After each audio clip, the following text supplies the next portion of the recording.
talk about Ole Miss at LSU.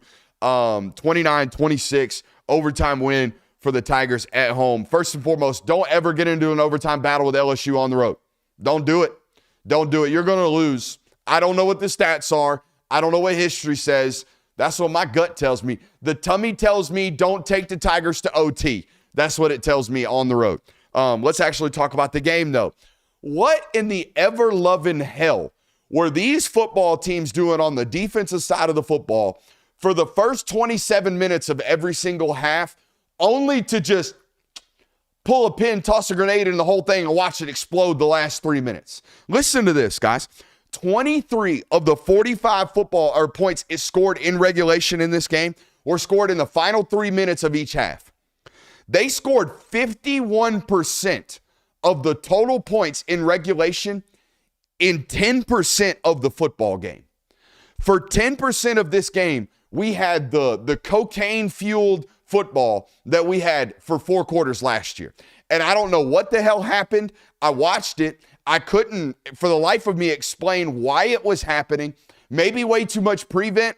I don't know the answer.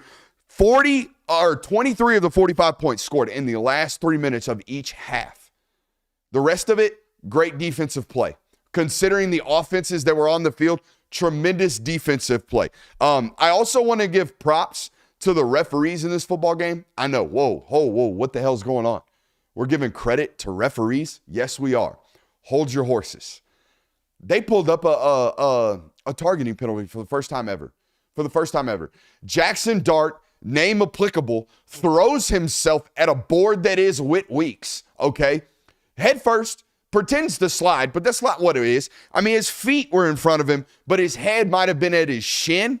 All right, and Whit Weeks is on his heels doing one of these. All right, and he's like, I can't hit this guy. And the guy hits him. They throw a targeting penalty, and they're about to lose their best off-ball linebacker in this football game in the second quarter. And the refs are like, you know what? This is bullshit. Jaxson Dart's out here doing Jaxson Dart things. I'm not going to penalize Whit Weeks for Jaxson Dart doing Jaxson Dart things. If you watch that play live, Jackson's doing Jaxson things. And he's running when he's running, but he's not getting down when he's supposed to be getting down. And he's like, 6'2", 240-pound linebacker? I'm going to slide last minute.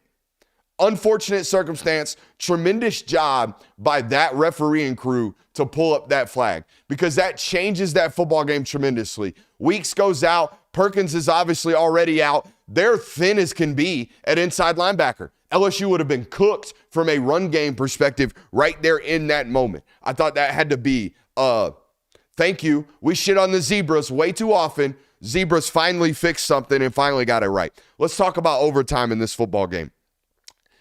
And this happened multiple times to multiple teams this week. All right. Florida missed the field goal. Ole Miss got bailed out. Somebody needs to tell these coordinators that though it is titled sudden death, when you have the football first, you can't kill them. It's not sudden death. I don't know why all you jokers are throwing the ball into the end zone on 1st and 10 or or not avoiding sacks on 1st and 10. All of you. Florida, you end up in a 2nd and 37, it felt like. And then Ole Miss, you end up in a 1st and 25. And here's the problem with Ole Miss. Coach, 17th year senior in Jaxson Dart. Can someone tell him we don't have to kill them right now? It's 1st and 25. We don't have to pick up 25 yards right now. We have 3 opportunities to do so. They threw the ball at the sticks 3 times in a row. 3 times in a row, and never once tried to even matriculate the football. Very weird. Very weird. I put that on the coach. I put that on the quarterback too. Luckily for Ole Miss, you got a damn boot at the kicker spot.